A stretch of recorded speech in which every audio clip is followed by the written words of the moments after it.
اچھا حضرت، جیسے آپ نے فرمایا امروہہ کا ذکر ہوا، تو حضرت جب امروہہ سے یہاں تشریف لائے اور خاص طور پر ملتان میں، جنوبی پنجاب میں،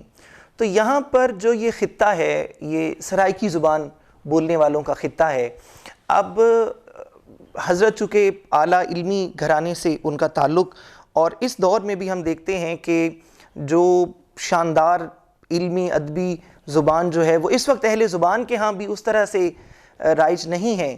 تو اس گفتگو کے انداز کے ساتھ یہاں کے جو خطے کے لوگ تھے ان کو سمجھانے میں کوئی دقت کا سامنا ہوا ہو یا کوئی پریشانی، وہ کیسے یہ جو گیپ ہے یہ کیسے دور کیا حضرت نے؟ یہ جو بات آپ نے کہی یہ بہت اہم ہے اور بہت خوبصورت بھی ہے، اس کو سمجھنے کی ضرورت ہے. میرے والد گرامی رحمۃ اللہ علیہ جب یہاں تشریف لائے ملتان میں، تو بظاہر یہاں پہ نہ کوئی زمین جائیداد ہے، نہ یہاں پر کوئی کاروبار ہے، نہ یہاں کوئی عزیز رشتہ دار رہتے بستے ہیں کہ بھئی ان کے پاس آ کے ٹھکانہ ڈھونڈ لیا، نہ یہاں پر رہنے والوں سے کوئی تعلق، کوئی واسطہ ہے. تو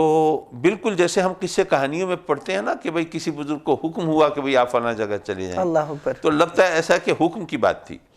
تو ابا جی قبلہ جب یہاں تشریف لائے تو اس وقت حضرت مخدوم صدر الدین گیلانی علیہ رحمہ وہ حضرت موسیٰ پاک نشین موسیٰ پاک شہید کے سجادہ نشین تھے. تو اس وقت کے کچھ لوگوں سے بھی سنا، ابا جی قبلہ سے بھی سنا، لیکن یہ تو جو بات میں کہہ رہا ہوں یہ ظاہر ہے دوسرے لوگوں نے بتائی کہ ابا جی قبلہ وہ حضرت مخدوم صدر الدین گیلانی صاحب ذرا مضطرب ہیں، ٹہل رہے ہیں اور چہل قدمی فرما رہے ہیں، اور لوگوں کو سمجھ نہیں آ رہا کہ یہ آج ذرا یہ معمول سے ہٹ کر یہ رویہ کیوں ہے.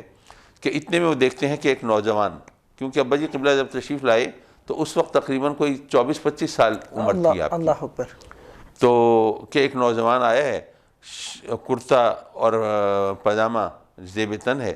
ترکی ٹوپی سر پہ ہے اور ہاتھ میں پانوں کی ڈبیا بھٹوا ہے، اور حضرت مخدوم صدر الدین گیلانی ان کو دیکھ کے وہ ان کے پیش قدمی فرماتے ہیں، استقبال کرتے ہیں اور شفقت فرماتے ہیں. اور پھر کبھی کسی کو اپنے ساتھ اپنی مسند پہ نہیں بٹھاتے تھے، اس وقت اس نوجوان کو اپنے ساتھ بٹھا لیتے ہیں. سبحان اللہ، یہ شفقت کی انتہا ہے. اور پھر رہائش کا انتظام بھی فرماتے ہیں. اب ابا جی قبلہ جب یہاں آئے تو اس انداز سے آئے جیسے میں نے عرض کیا. اب یہاں پر کرائے کے ایک مکان میں آپ نے رہائش رکھی، اور وہاں پر اس کی آج کل تو اب ڈرائنگ روم اور سٹنگ روم اور سو مینی ٹرمینالوجیز وہ یوز ہوتی ہیں، تو اس وقت وہ بیٹھک کا لفظ استعمال زیادہ ہوتا تھا. تو ایک چھوٹی سی بیٹھک میں آپ نے درس و تدریس کا سلسلہ شروع کیا، اور دیکھتے دیکھتے وہ وہاں پر علماء کی محافل کے اندر آپ نے اپنا مقام بنایا، اور اتنا مقام بنایا کہ الحمدللہ علماء جو ہیں وہ آپ کو سننے کے لیے تشریف لانے لگے. اور جیسا کہ آپ نے کہا کہ آج کل تو اردو ہماری قومی زبان ہے نا، جی بے شک، تو لوگ بے شک یہ سب کہتے ہوں کہ جی ہمیں دیہات میں اردو سمجھ نہیں آتی، لیکن ماشاءاللہ ٹی وی پر اردو ڈرامے وغیرہ تو سبھی بڑے شوق سے دیکھتے ہیں اور سمجھتے بھی ہیں. لیکن اس وقت ایک تو اردو ہی ایلین لینگویج تھی یہاں کے لیے، اور پھر جیسے آپ نے کہا کہ اس کا علمی رتبہ جب علم کی زبان ہو تو وہ تو اور زیادہ اس کی اصطلاحات اور ٹرمینالوجیز ایسی ہو جاتی ہیں ایک عام آدمی کے، اردو بولنے والے کی سمجھ میں بھی نہیں آتی. تو یہاں پر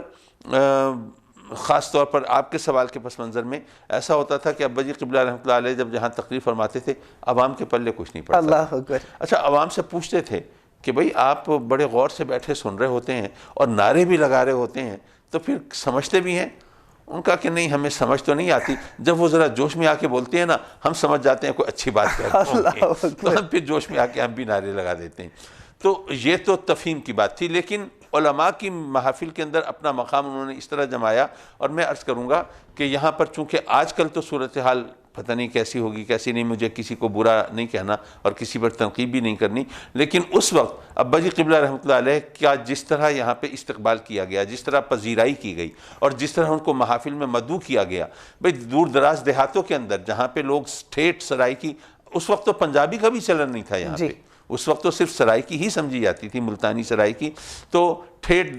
دیہاتی علاقے میں ان کو دعوت دی جا رہی ہے، بلایا جا رہا ہے، اور ان کا تعارف کرا رہے ہیں یہاں کے علماء، یہاں کے مشائخ، یہاں کے وہ ہستیاں جن کو لوگ پہچانتے تھے اور جانتے سبحان تھے۔ اللہ۔ تو ابا جی قبلہ کو عوام سے متعارف کرانے میں ان لوگوں کا کام ہاتھ تھا یقیناً، اور ان ہستیوں نے ابا جی قبلہ کا تعارف کرایا، اور پھر جب ان کے زہد و تقویٰ اور علماء میں ان کے وقار و مقام کو جب لوگوں نے دیکھا تو پھر ان کے دلوں میں جگہ بنتی گئی۔ اور ابا جی قبلہ رحمۃ اللہ علیہ جہاں تک زبان کا تعلق ہے، وہ تو چونکہ جس نے بھی کوشش کی وہ کیا کہتے ہیں بھجی ترٹی ان سے اردو ہی میں بولنے کی کوشش کی، تو اس لیے ان کو سرائیکی ملتانی سیکھنے کی ضرورت نہیں پڑی۔ اس لیے جب انہوں نے دنیا سے پردہ فرمایا اس وقت تک بھی وہ سرائیکی سمجھ تو لیتے تھے، ظاہر ہے اتنا عرصہ انہوں نے یہاں پہ گزارا، لیکن سرائیکی اور ملتانی بولنے پر ان کو قدرت نہیں تھی۔ تو یہ کہیے کہ اللہ نے چونکہ ان کے ذریعے یہاں پر لوگوں کو راستے دکھانے تھے تو لوگوں کے دلوں میں بھی ان کو جگہ عطا فرمائی، اور پھر عوام وہ